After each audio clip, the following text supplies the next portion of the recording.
Hey guys, welcome back to another edition of the Detour Live. Thanks for joining us again. I'm your host Dan Jones. I'm joined, as always, by four-time national road champion Johnny Trevor, Olympic gold medalist, and Olympic commentator Scott McGrory. Fellas, it's the Queen stage. It doesn't get much bigger than this. And we said it the other day when we had that famous climb up to Zonklin, how excited we were. This is going to be a ding-dong battle for the GC, guys. Particularly, you throw in the weather. Obviously, Yates is on good form, and we're just waiting to see chinks in the armour of Egan Bernal. But I'll start with you, Scotty. What are you expecting on tonight's stage? Well, if the weather is going to be as bad as people are predicting, and then, every time you talk about bad weather and possible snow in the Dolomites in the Giro d'Italia, it just takes me straight back to Andy Hampsten, 1988. He basically won the Giro because he was able to survive the cold and just rode through incredible snowstorm through the high mountains. And that's perhaps the most iconic of them. Merckx as well had done the same at the Giro through the snow. So I actually hope it's not that bad because that just becomes dangerous, for a whole bunch of different reasons. But if it is that cold, people react differently. We've seen that already at the start of the Giro. So it's going to be incredible.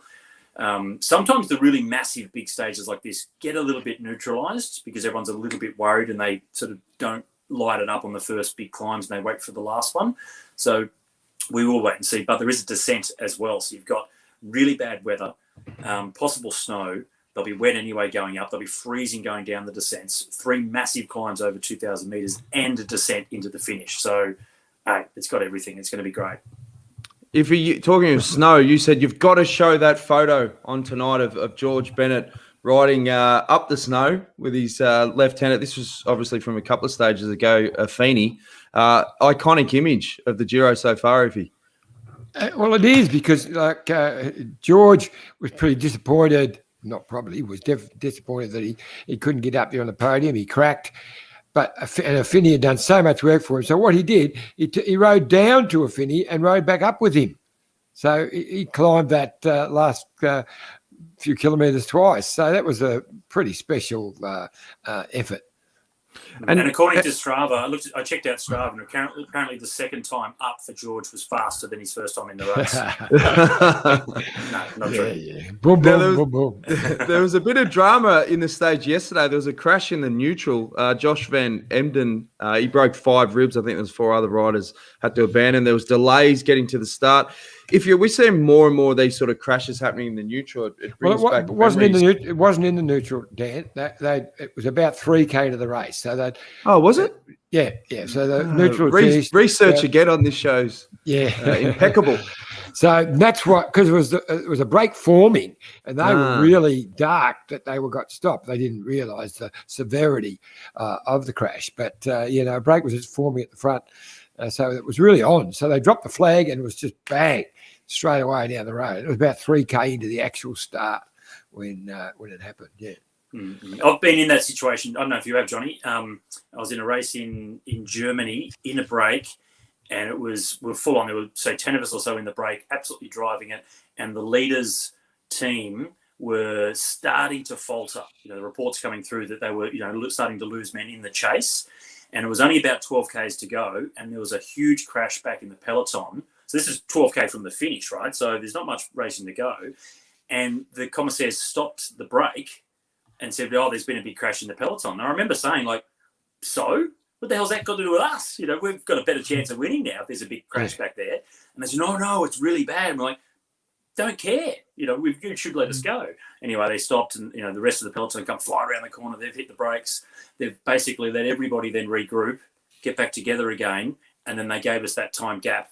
But with 12 Ks to go, with all everybody now recouped and ready to go, they mowed us down within a few Ks. It was crap. And in that situation, I think they were completely wrong. This one's a bit different. The entire road was blocked. Lots of riders in trouble. The ambulances are all being and John, we know as race directors that once you have all your medical staff stuck on the side of the road and the race continues 5, 10, 15, 20 kilometres down the road with no medical, no doctors, no ambulances, that becomes a real challenge if there is another I'm crash. sure that was probably series. the reason they did it to you, but still very unusual to stop the break with 12K to go. Anyway. That was crap. But yeah, last night was different. Last night was, I think they were right. And Victor sure. Campenas was one of he was really upset. He made that break. He was the first to attack. And then as soon as they started the race again, he was the first rider to go again, made the break, and then got the win. So, he was very animated yesterday in more ways than one.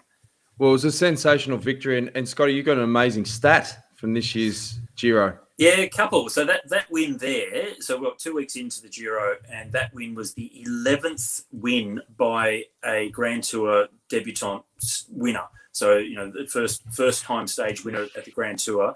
That was the 11th time in 15 stages, which is quite incredible.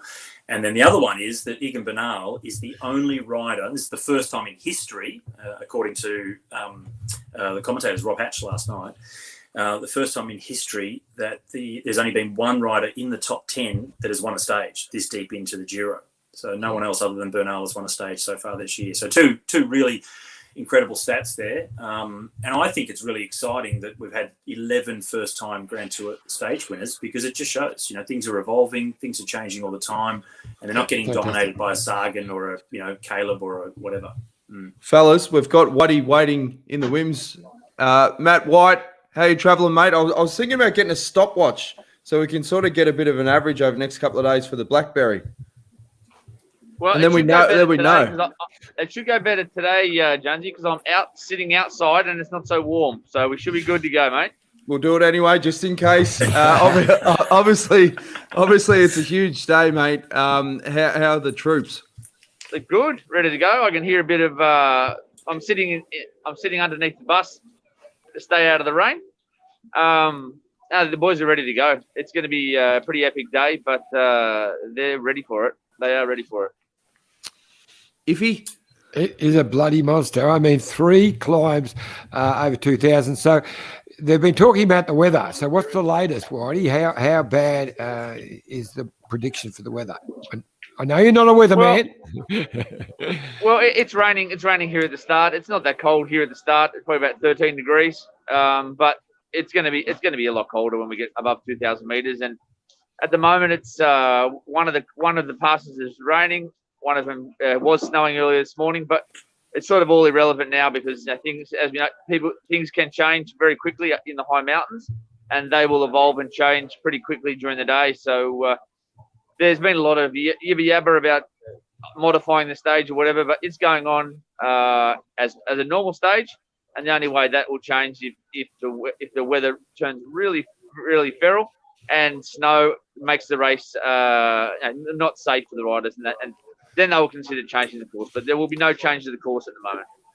And ironically, Whitey, 2 years ago, Tour de France, they had to cancel the stage before the finish, and the 2 riders were the 2 contenders in this, were Bernal and Simon.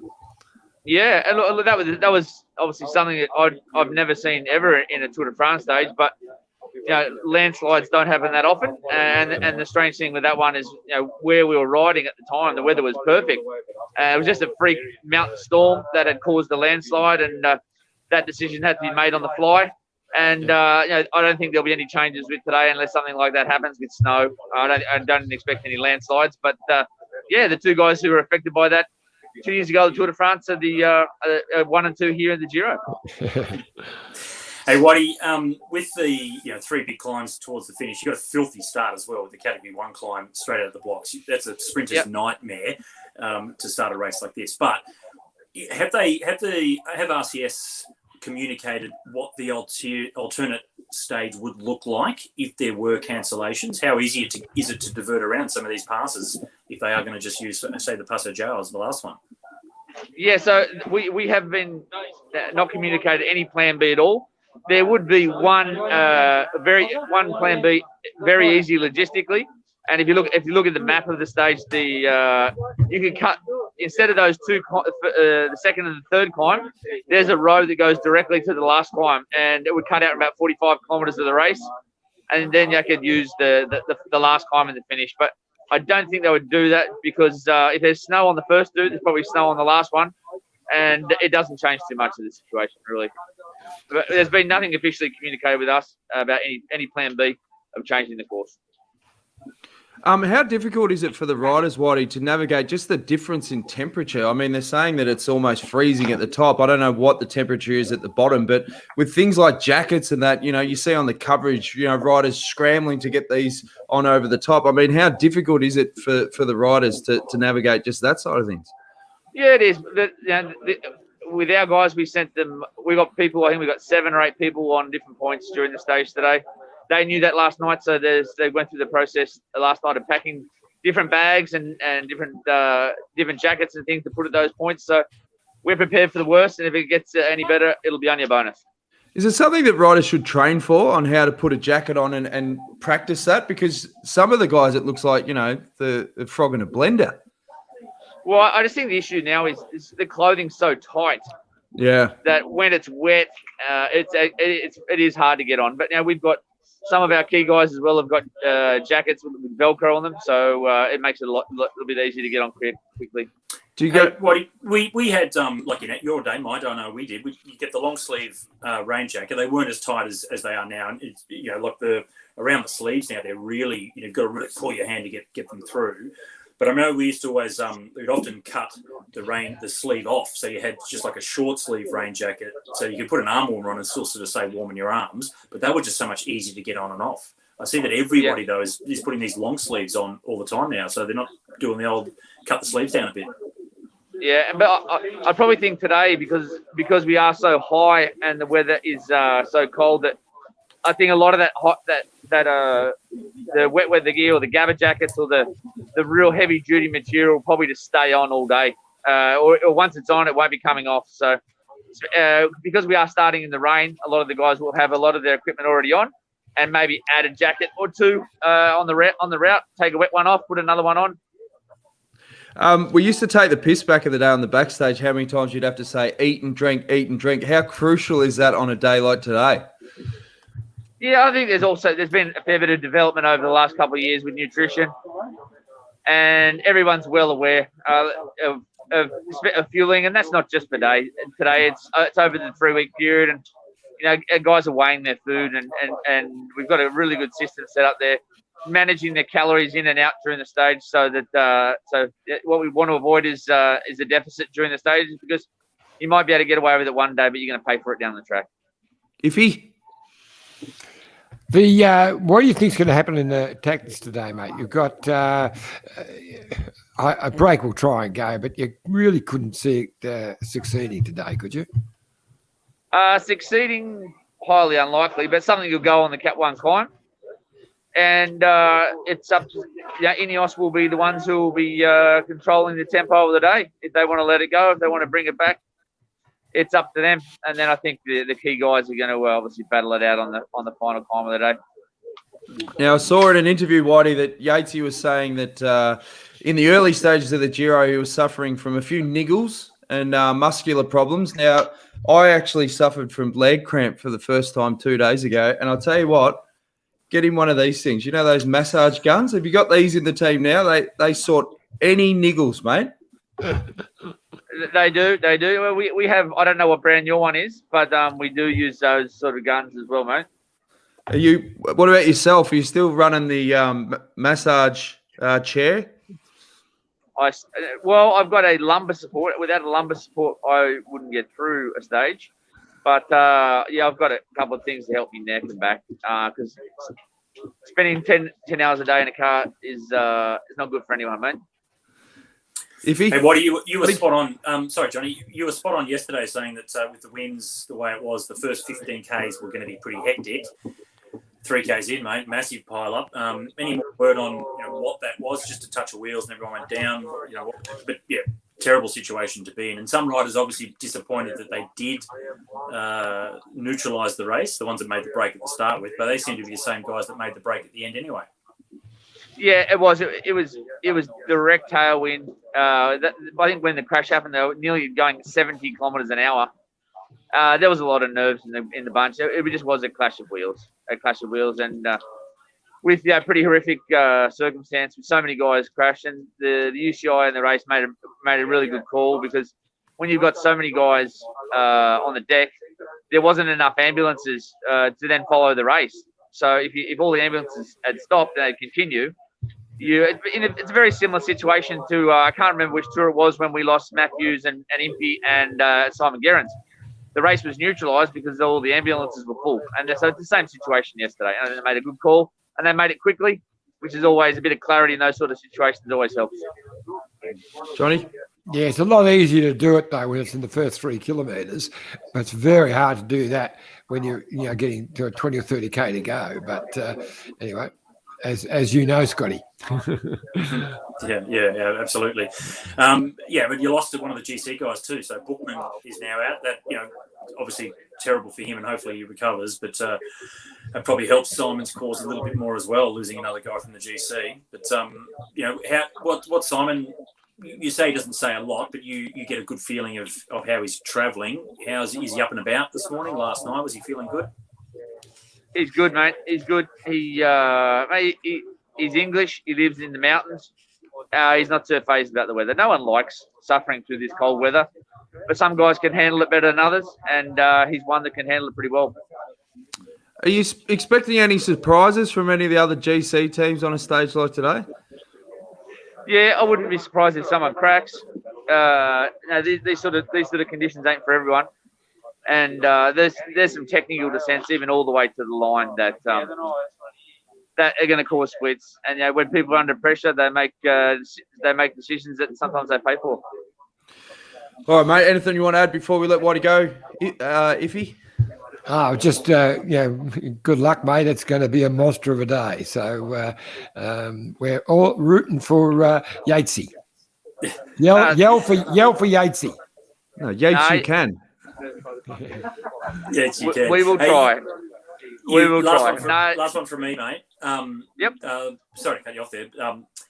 You did say that you don't expect a break to last to the end. And on a massive stage like this, it does seem unlikely. But because it is a Cat 1 climb right from the start, that means the break will be full of climbers that are off GC. Yeah. Will that change anything? Will that give them a better chance of making it all the way to the end?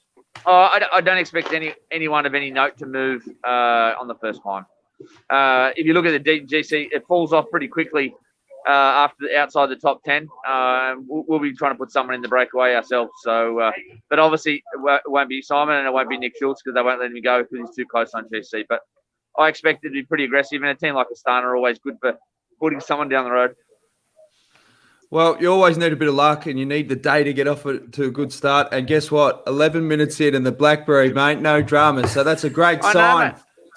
Mate, it's because I'm not sitting in the sun with the dashboard. I'm sitting out in the cold outside. That's the game changer. Well, all good signs, mate. So good luck for today. Hopefully Yatesy has a absolute cracker, and we'll check in tomorrow and see how you're all traveling. Right, have a good day. Good luck, mate. Thanks. Head DS, Matt White from Team Bike Exchange. He's obviously pretty excited for a big day. Now, before we unpack some more Detour Live, let's have a quick word from our great mates at Bike Exchange. Look at this bike. You think it's just a bike, right? But it's not. It's a bike 374 people are looking at. This guy, this girl, them, all looking at it. People from here, there, and wherever this is. People that are looking for a bike.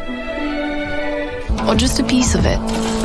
Amateurs, semi-amateurs, and pro-amateurs. This guy wants this bike, but with this crank and these bars. This could be the perfect match. But not this one. This girl has a bike to sell, and thousands of people might purchase it. Eyes on Bikes help grow small businesses. His, hers, yours, and the latest data and insights help those businesses keep moving. We are the world's #1 bike marketplace, with over 500,000 products and 900 brands, where buyers and sellers are brought together in a place where a bike is never just a bike. Bike Exchange, where the world buys, sells, learns, and rides. Thanks again to Bike Exchange. Now, Iffy, we promised people Cadel Evans. Any update on Cadel? Yes, he's just texted me. He's just about to come on board. He just sent me a a little shot of the Passo Gallard, the last climb. And I so think I'll I send could it through to probably. you. Yeah. Okay, well, I'm a bit of a guru, obviously, so I'll download that. I'll ingest it into the system, and we'll have a look at it. Yeah. Now, how do you think if you were the DS Scooter, what would be your directions for Yatesy today?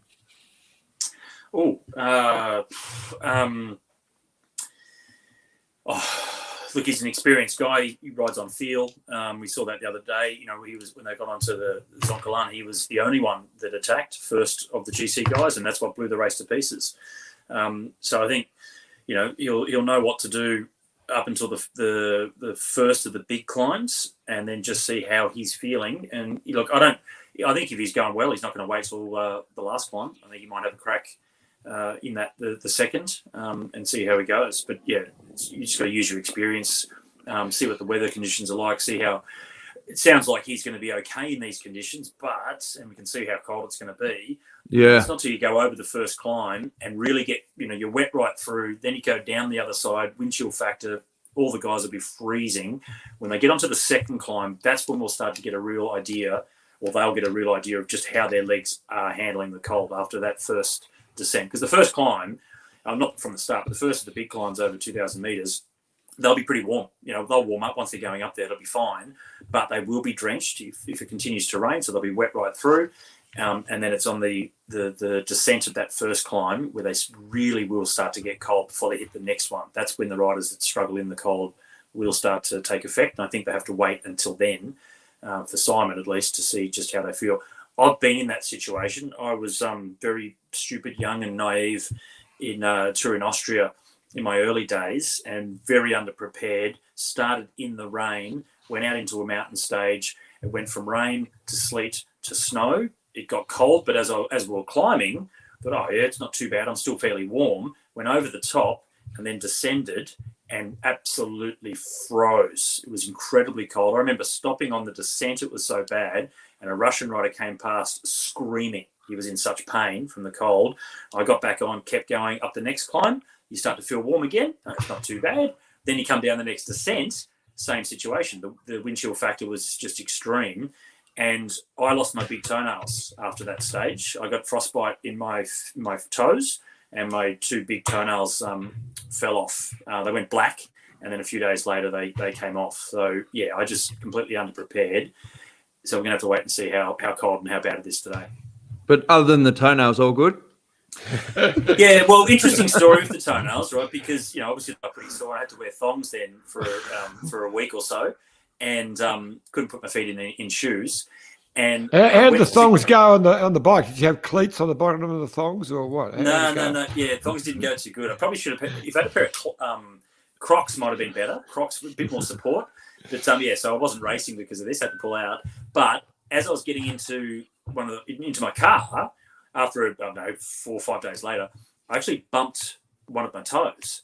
And the toenail, which, you know, at this stage it had died. I didn't know, it just looked bad. I didn't know, but it died. So I bumped my toe, and the toenail just went boom, like a car bonnet.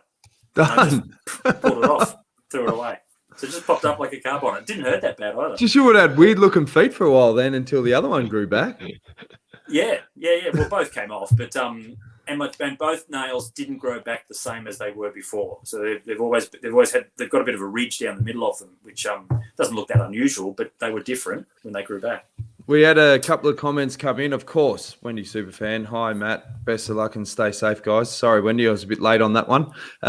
Brent says, I guess these downhill finishes are thrilling for some, but I cannot watch them anymore. I'm too on edge, worried for the riders. Do you get like that, Iffy? Oh, I loved them. I did love them in a sense. I mean, you were going to say that. But I do look. This Queen stage would probably be a better finish on top of the mountain. Might be hard to do, probably for the race, but it'll be exciting. But I just disagree with you, Scotty, on the one thing. I don't think Simon will go on the middle climb. I think he'll wait till the final climb. It's 20 odd k's. 2,000 metres plus. He doesn't need to go earlier. I think he'll do right similar to what he did on the Zoncolan. Yep. We've got another comment that has come in from our great mate Wombat Breath. He says, awesome stuff. I think Yatesy might sacrifice the GC for a win tonight, risk the loss in order to win. I don't know. What do you think? I don't think so. No, I think it's all for GC.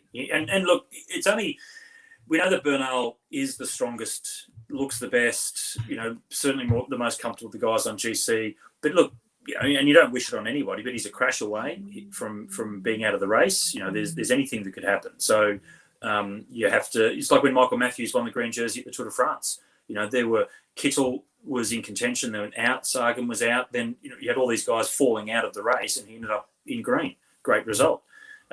So you've got to keep yourself pushing to try and win it, and then who knows what happens. And I think it's too big a thing to be on the podium at the Giro. To sacrifice to just go for a stage win. Johnny, you predicted a couple of riders that would lose time on the gravel stages. Who do you think of the GC guys are vulnerable on this parkour? Well, I reckon Evenepoel will crack completely today. He's cracked a little bit last time, but I don't think he'll be anywhere near the front of it. He's the main one. Ciccone too. He's been up and down, but I don't know how he'll go over these ones today. We're joined again by Australia's greatest cyclist, 2011 Tour de France winner, Cadel Evans. Cadel, we really appreciate you coming back on the detour, mate. The last time you're on, the fans love seeing you. They love seeing Blake. We look forward to his expert comments in about 5 or 6 years' time. You've seen a bit of the course. What are your thoughts? Yeah, so just update me. So I've been out running in the forest.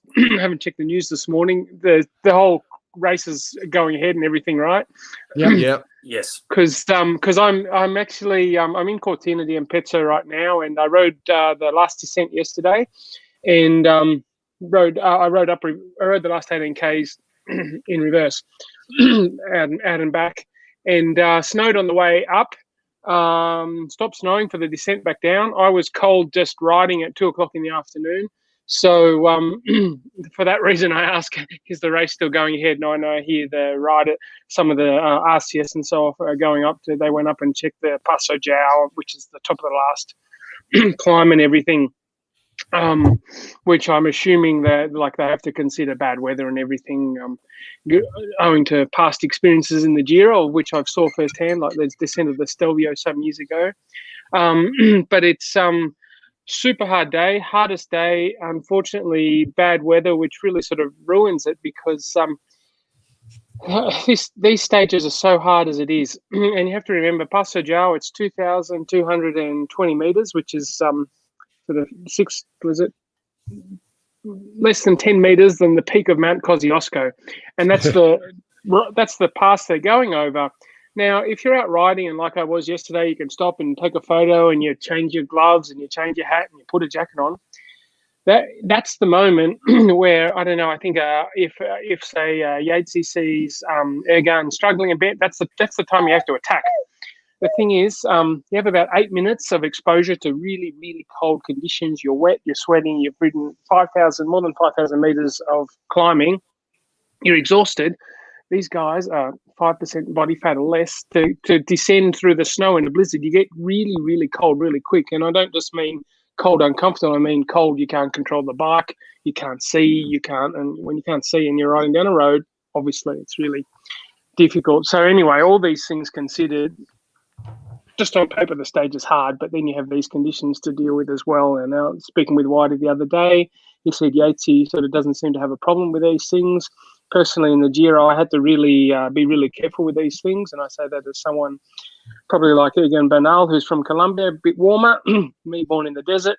In the cold, I had to really plan really carefully, jackets, glove changes, the way you dress, and there's all these little tricks, oils and heat patches and things like this that you can wear under your clothes. But it's such really, really difficult conditions to prepare for. And sometimes if you go back to Andy Hampson's Giro win, I don't know if that's going to happen today, but sometimes really unorthodox methods can win or lose a stage or a Giro in these conditions. Cadel, have you ever raced these parkours, those 3 climbs? Oh, we've got a bit of a technical difficulty. He might come back in. But no, there's some fascinating insights there. The other thing that I've seen teams do in the past is hot tea, particularly on stages like this. As a rider scooter, does that have any effect, the hot tea effect? Well, when I first started racing in Germany, that's all they used to put in their bottles, at the start of the season. So it was, it's nice. Certainly is nice. But there's not a lot of nutritional benefit these days. It's all about energy drinks and specific stuff, and maybe just plain water if it gets too much. But I think it's a really good idea. On a stage like this, give them at least one bottle if they can keep it warm of some sort of warmed up substance, and hot tea. Yeah, definitely is one of the ones that they would certainly go for. Cadel, where he is now in Cortina, they went through Cortina on the way to Cime Lavaredo, I think it was, Cadel, in 2013, which was another super cold day as well. But you finished at the top of the mountain that day. So for the final climb, at least, you get cold on the way up, but you don't have to suffer the nasty wind chill factor of the descent down. So, yeah, John's question before was, have you raced these particular climbs? I'm pretty sure you have, but the town you're in now definitely did, because that was 2013. Sorry. Yeah, I dropped out before, but just referring to that stage, we planned to race Passo Giao in 2013, but it was actually cancelled for exactly that reason. So we finished on Trecemi Lavedo, but we came on in a different direction through Cortina to for that reason exactly. To descend down is so extreme that, and particularly in this case where you finish at the bottom of the descent, already this descent's kind of it's not an easy one to manage. Great opportunity for someone who wants to take risks and can descend well and knows the descent. That's a big part of it. But with these conditions, like you said, Scott, it's really cold. Now I had this friends just did a little ride yesterday, riding down, and I really, at the start of the descent where you have that pain in your head from the cold, I was like, I'm glad I'm not racing this stage today. Iffy? Well, I'm glad I'm not riding the stage today too. And I remember I only rode the one Giro, but we had the stage finish on the three crimes de Lavaredo or whatever. Trecemi de Lavaredo. You're close, Trecemi John. de Lavaredo. Yeah, well, I was not even close, but yes, we finished on that. The three climb to Chippy. Yeah, and I remember the 3 peaks of Lavaredo. Yeah. Yes, and I remember we had a big climb before it. It obviously would have been one of these, but I can't remember what it was. But I also remember I was in a lot of pain. Yeah. Well, I want to ask you, Cadel, the way Yates is riding obviously is a big contrast to 2018, where he was, doing a lot of work early and then he cracked towards the end of the week. How much do you, as a 3-week GC rider, really have to prepare yourself? And knowing the course, do you think that this has all obviously been part of a plan? And are you expecting Bernal to show any sort of weaknesses in that last week, given how many bickies he's had to burn in this first sort of 16 stages? Yeah, like when we were speaking with Whitey the other day, and like I think Yates did the right thing on Zoncolan to have a try and test Bernal. Obviously, Bernal, or at least on the Zoncolans, Bernal's showing he's still another level, but also he gapped himself from all those other guys who was right there in GC. And as a GC rider, anyway, you can even just get 10 seconds or 5 seconds. It's every second matters at the end, because when you might come to Milan with a 2 second deficit off the podium or something, and so you always have to prepare for these situations. But then I see Ineos are so solid this year, and they've just got it seems like they're only using Puccio and Garner on the front thus far, and Bernal looks really solid. And normally Bernal, being a Colombian in Ineos, probably is a bit different than the other Colombians, but normally the Colombians come into their own in the third week. So he's proven himself over 3 weeks, obviously. So he's not I wouldn't be counting on Bernal cracking, to be honest.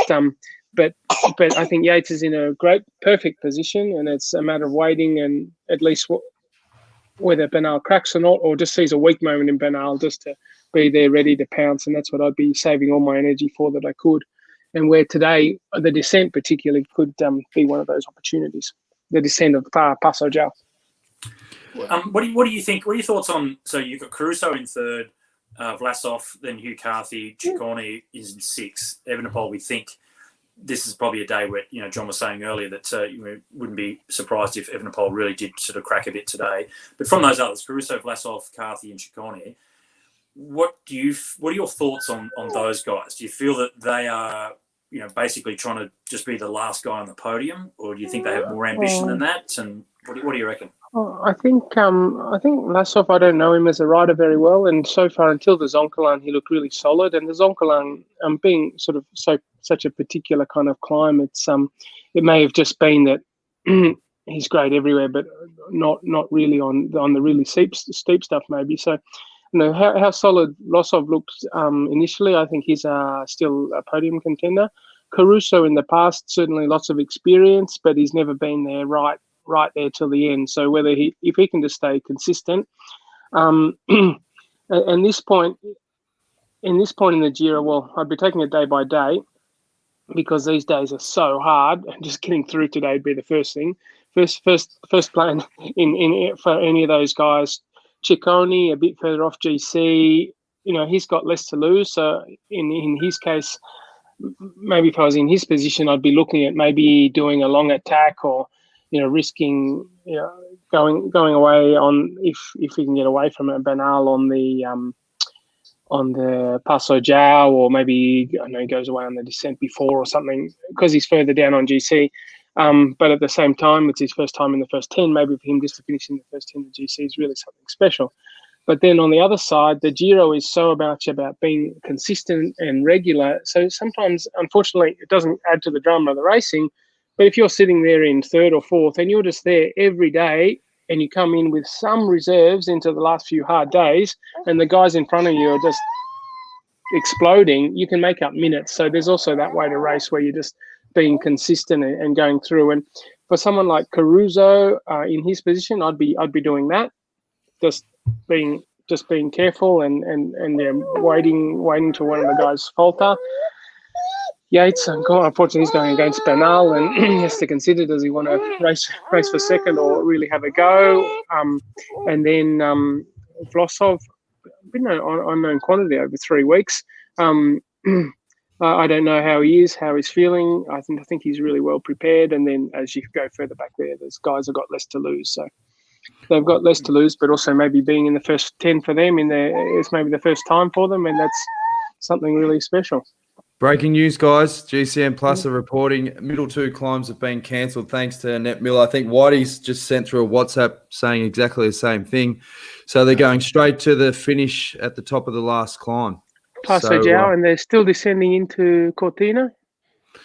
I think so. So it's interesting, isn't it? What do you think of that, Cadel? Because all 3 climbs are over 2,000 metres. The first 2, obviously, it's certainly too bad. The same will be Passo Giao will be the same, or maybe even worse. But at least 1 climb, 1 descent. Whereas when you've got 3 descents, that's really the thing. Like you were saying, I think when I dropped out, Scott, your exposure to when you're descending down these mountains, you're in the middle climbs, you can afford to maybe slow down, put on a proper heavy jacket and descend, and maybe change your gloves and things. But on the last descent, you can't do that, and you just get so cold. You end up burning so much energy just to stay warm. This is going to help, I think, the riders not be exposed to that cold, and it's going to be a lot less climbing, but the guys are going to be a lot fresher getting to the last climb, so there's going to be more drama. I think it's a good call by the race organisers, because it's going to make for. It's not going to be an Andy Hampsten win the Giro stage. It's going to be a tough guys dramatic stage, without people being taken to hospital for hypothermia drama, like in the case of Andy Hampsten's win. I think it's a good call by the organisers. Important. You may not have heard my little story from earlier on, Cadel, but importantly, with only the 1 climb and 1 descent, means that guys should all finish with their toenails and shouldn't have any frostbite, as I did. I didn't hear the. And Noel, his comment said, "Scott is a hard man. I enjoyed the toenail story." Well, you might have some issues there, Noel. You're obviously not eating dinner. No, I didn't miss that story, but yeah. No, don't. As you know, they're cold. Very long story. Hey, this changes the stage, guys, completely. Yeah. You've got to climb at the start, yeah. Cat 1, so you'll have your climbers will be the guy, well, climbers, your second sort of string climbers, guys that can get over a hill. They'll be the ones making the break to start with, and then there's only one climb afterwards. So there is a chance the break may actually go all the way much today. more of a chance for the breakaways today, but the real bike race will still be decided on Peso Gao. So it'll be a great bike race, but they'll be a lot fresher when they hit it. Well, it begs the question. I think Cadel's screen's frozen there, unless he's really enjoying the insights. But it begs the question, why do they plan a stage like this, Iffy? Because, I mean, is the weather ever going to clear up at this time of year when you're going over passes at 2,239 metres? Well, it's always going to be the risk is there. It happens regularly. So it's such a wonderful stage, such a beautiful Queen stage that, of course, you've got to give it a go. Yeah. I was just asking then, Cadel, why do they even plan for stages like this when, you know the area pretty well? I mean, it's always snowing. There's always sleet. It's always going to have some sort of danger element to it. Yeah, I've often asked the same question, and when they're cancelling the stage over the Gavia, I think it was 2014, my last Giro. I think we went over the Gavia that day, and it's like if you ride over the Gavia in June, which is it's summer, there's still 5 meters of snow on each side of the road, like 5 meters of walls of snow. It's like it's always going to be like that. Why even bother? But I think also what happens in a lot of these cases, it becomes like, I'll put my race organizer's cap on here. Maybe they have a stage finish or a stage. A passage of a stage, and a community or a municipality pays to have that, and it gets cancelled like it did. So if I cancel these 2 climbs, so they automatically get a stage going there next year. But maybe it's going to snow again next year, so they get it. That gets pushed on to the year after until and so this happens, or maybe they have to. And there's something in their contract where they give them 2. One stage for free, or like a stage passage or whatever. So there's also that aspect to it. But climate change, and it's just it's changing everything. But also the conditions, Scott. We all raced in different eras, but the conditions have always been bad. But also the protocols are becoming stricter, and so now it's actually, I think it's easier now with better brakes and better equipment, better clothing, and more teams who can have riders for staff out on the road to give bottles than years ago. Well, you mentioned Andy Hampson before, and I mentioned it at the start of the show as well, 1988. I just think of the clothing that they had back then compared to what we have now. It's so much better now. Yet those guys, no wonder Hampson was able to, I forget who it was that he beat in that Giro, but they struggled so much in the cold that they fell away from the GC. It would have been, in John's day, they were wearing woolen jerseys. It would have been terrible racing. It was also, it goes in the other direction where for the riders it's so competitive, and the little differences, everyone's so close now that a little difference makes a big thing. I was saying a story, I was going against Nibali in a stage finish, and I took my gloves off at 5K to go instead of 2K to go, and I couldn't change to shift to do a sprint, and it was for the stage win. And in my mind, I was like, what an idiot. I took my gloves off too early. My hands got cold for the finish. It's so close in the little things there. So there's also that aspect to it. But the Andy Hampson stage, he stopped on the descent. 10 riders passed him.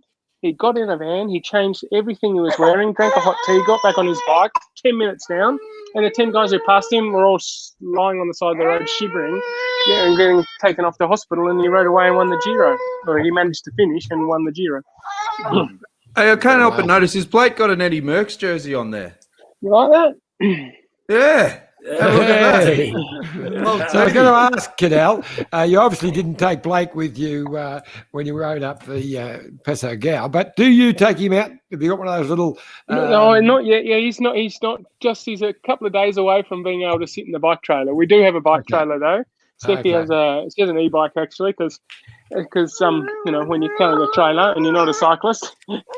But yeah, we do have a bike trailer, and he's only just able to sit up. But the other guy doesn't mind it. He likes sitting in the trailer, and nice way to go. But it's the one thing I said, the mums jogging with the babies and that, and I completely understand why, because you really don't get a moment to yourself. But that's all part of being there. Hey, before we let you go, Cadel, I mean, in your era, you raced against a lot of super teams, and there were so many instances where, particularly in the finals, you're isolated on your own. We're all talking about the super teams like Ineos. How can you use that sometimes to work in your advantage? Well, yeah, because you put this question to Mick Rogers the other day, and I think now obviously Yates has put himself into a position. He's the next guy, the biggest threat to Ineos and Bernal. But when he was with that whole group of riders, and you've got a strong team like Ineos, you use that to your advantage because you know that they can control it. You know that they're not going to crack, and you can rely on that. Whereas when you have someone like some teams in the past, and all of a sudden they fall to bits on the first climb, you're like, oh, what's going to happen here? And the left, right guys are attacking. It's a bit harder to plan for, but at least you know that. But then at the same time, are they so solid? Are they going to crack? Is Bernal even going to crack? Or do you just have to wait for signs of weaknesses? Or maybe I'm hoping Yates has done his homework and he knows this descent. He's ridden it well. It's very technical. First section's like heavy braking, fast approach into really steep switchbacks. Really good road, really good asphalt. But then afterwards, really flowing, super nice. But of course, if it's freezing cold and your hands are too cold even to put the brakes on it, might limit that opportunity, but that's all. Yeah. Well, we really appreciate you coming on the show, mate. Blake, thanks for coming on, buddy. He's patient. Thanks for having me along. He's great. All good, mate. Thanks, Some great mate. insights, mate. We really appreciate it. And before you go, have you got a tip for the stage, or is Blake reckon Yatesy can do it? I'm thinking, what do you reckon?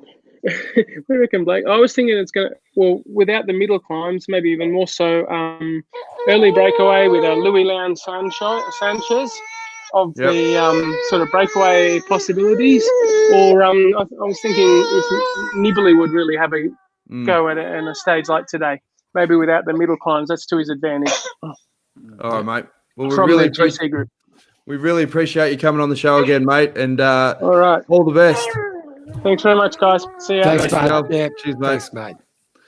2011 Tour de France winner Cadel Evans, some great insights there. Makes some good points. Do you reckon the Shark, now that they don't have those two middle climbs, this falls into his lap a little bit? Good descender.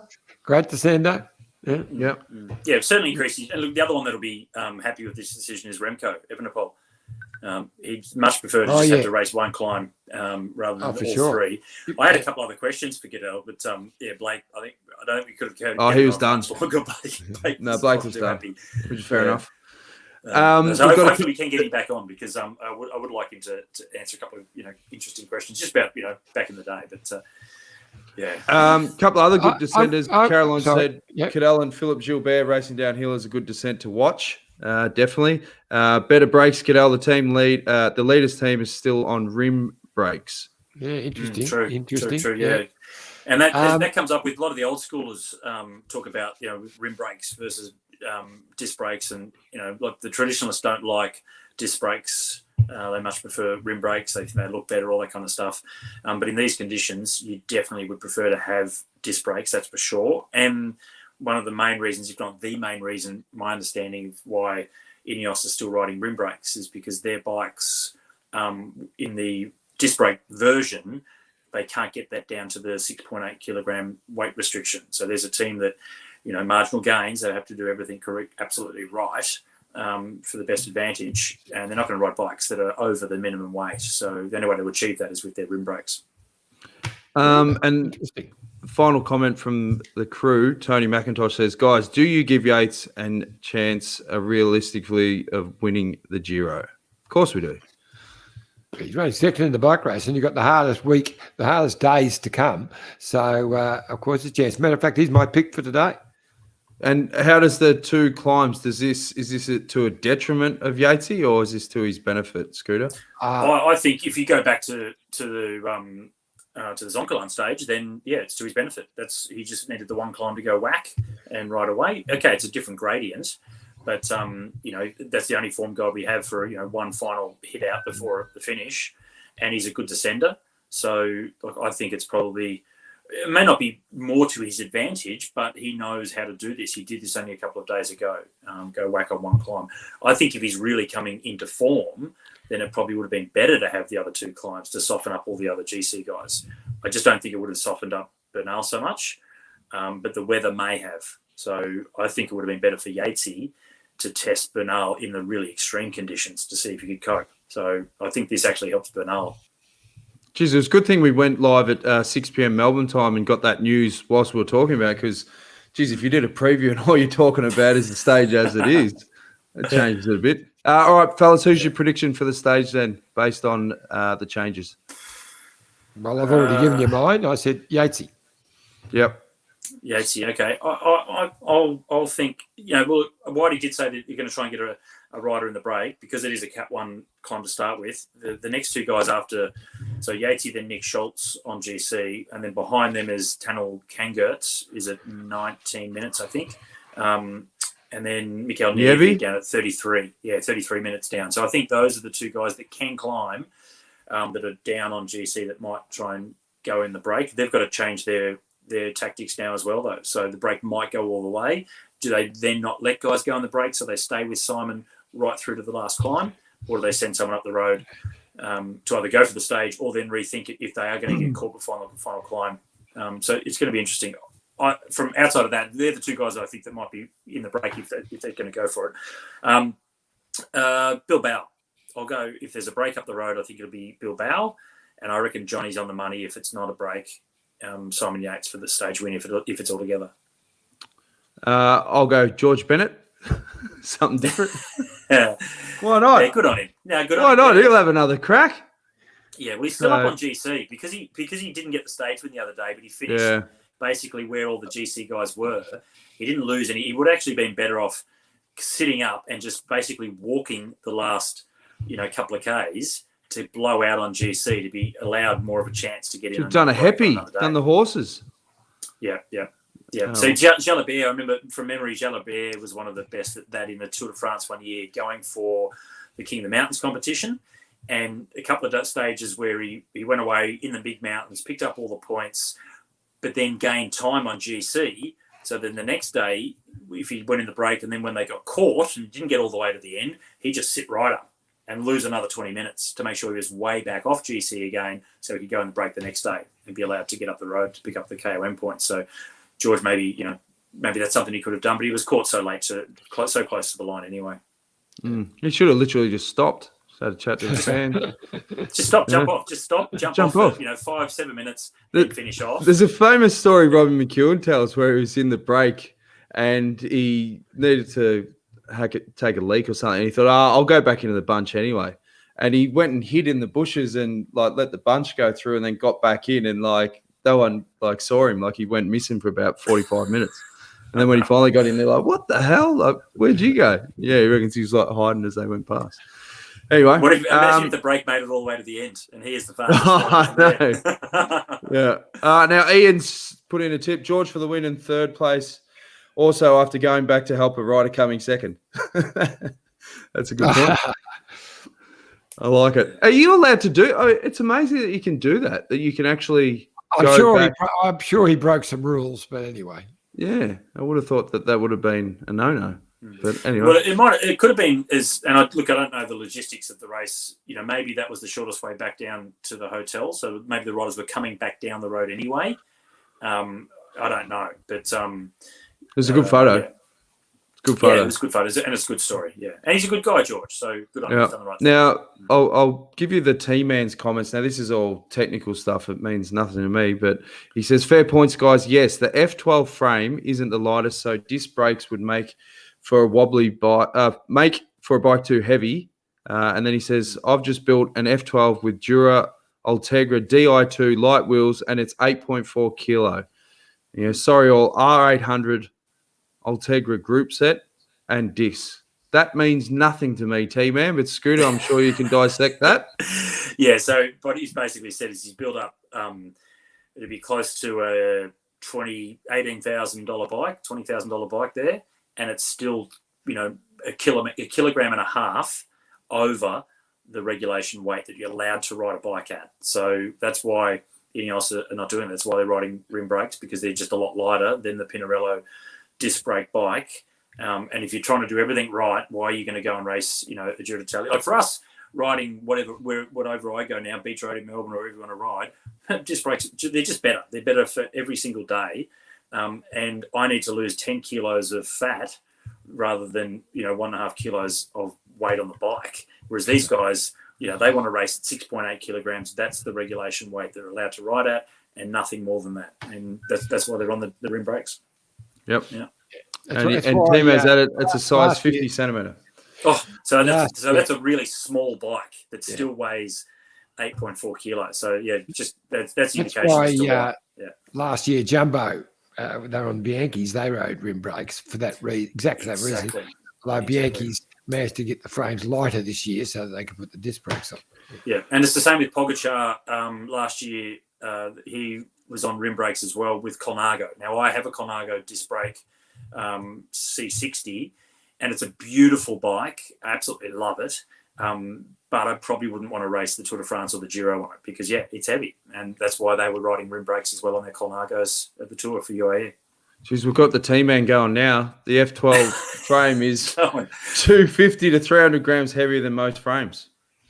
Yeah, You wow. think, that's interesting. Like you'd think that, as you said, marginal gains, that would have been a big priority, but I'd like to know what the backstory is there because, these guys, they're riding. So they're Shimano sponsored as well. But in the time trials, they're not using, or they haven't been, not all the time, using Shimano wheels in time trials. So they've decided that they feel that the Shimano wheels aren't fast enough for time trials. So they're using a different wheel, but then they're using the Pinarellos as well. You'd think that they'd work with those companies. They've got obviously, a huge budget behind them, a lot of resources. And I would have thought they would have worked with those companies to help them improve their materials. And it's all great stuff, but it just comes down to whether you want to carry an extra 1.5 kilograms up a hill when you only weigh 50-something kilos yourself now and you're as lean as you can possibly be. And the answer is no, you don't.